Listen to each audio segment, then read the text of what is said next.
Scholarship exam में सफलता पाने के लिए, एग्जाम में टॉप करने के लिए प्रीवियस ईयर के क्वेश्चन पेपर को सॉल्व करना, प्रैक्टिस पेपर को सॉल्व करना बहुत इंपॉर्टेंस होता है।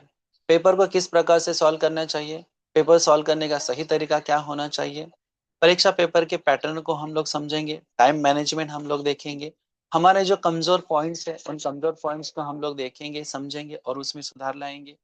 साथ में हम स्टेप बाय स्टेप प्लान बनाएंगे और उस प्लान के तहत हम लोग परीक्षा की तैयारी और प्रभावी बनाएंगे।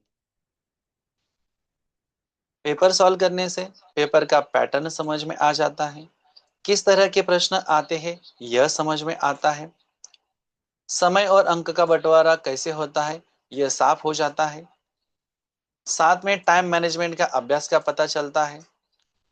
असली परीक्षा जैसे माहौल में पेपर हल करने से पता चलता है कि कितने समय में कौन सा भाग हमारा पूरा होता है, कहाँ समय ज्यादा लग रहा है, इसे सुधार हम लोग कर सकते हैं।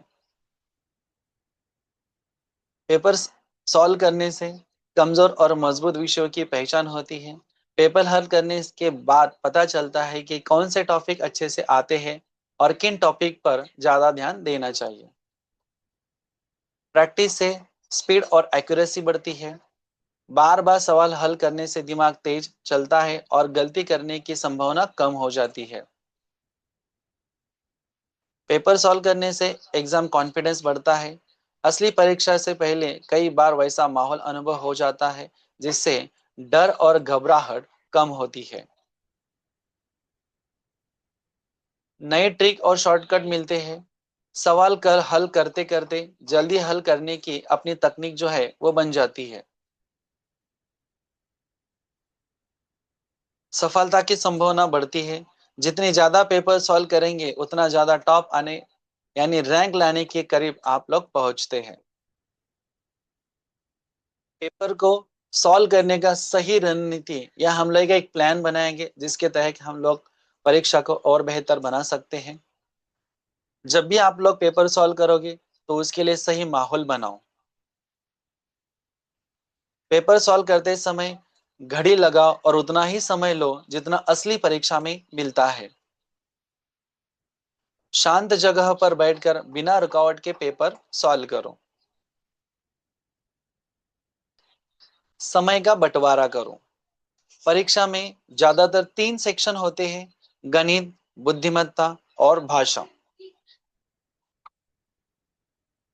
पेपर 1 में प्रथम भाषा और गणित होता है तो गणित के लिए 60 मिनट्स लगाओ। पेपर 2 में तृतीय भाषा और बुद्धिमत्ता होता है तो बुद्धिमत्ता के लिए 60 मिनट लगाओ। और पेपर 1 में भाषा प्रथम भाषा और पेपर 2 में तृतीय भाषा, तो जो भाषा है उसके लिए दोनों भी पेपर में 30-30 मिनट का उपयोग में लाओ।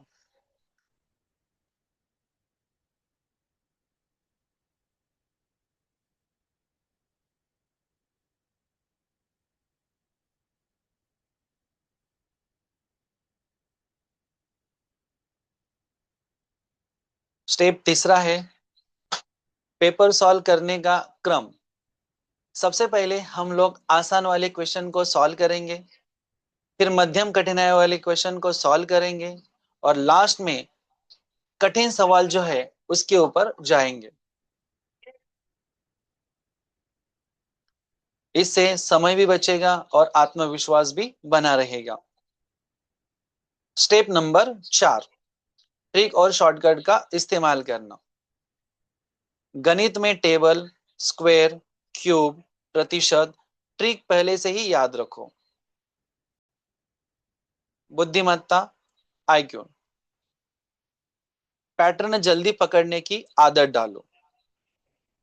भाषा में स्पेलिंग और व्याकरण का रोज अभ्यास करो।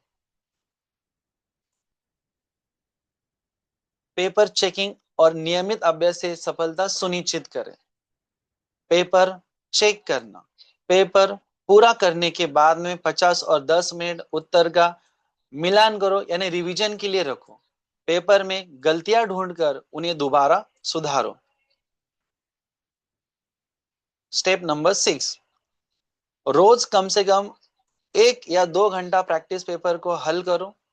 हफ्ते के आखिर में अपने मार्क्स को देखो और देखो कि प्रगति हो रही है या नहीं।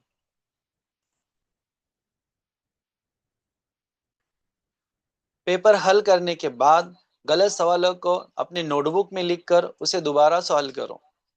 जहां गलती हो रही है वो गलती दोबारा ना करो, उस गलती को सुधारो, और यही हमारी असली सीख है।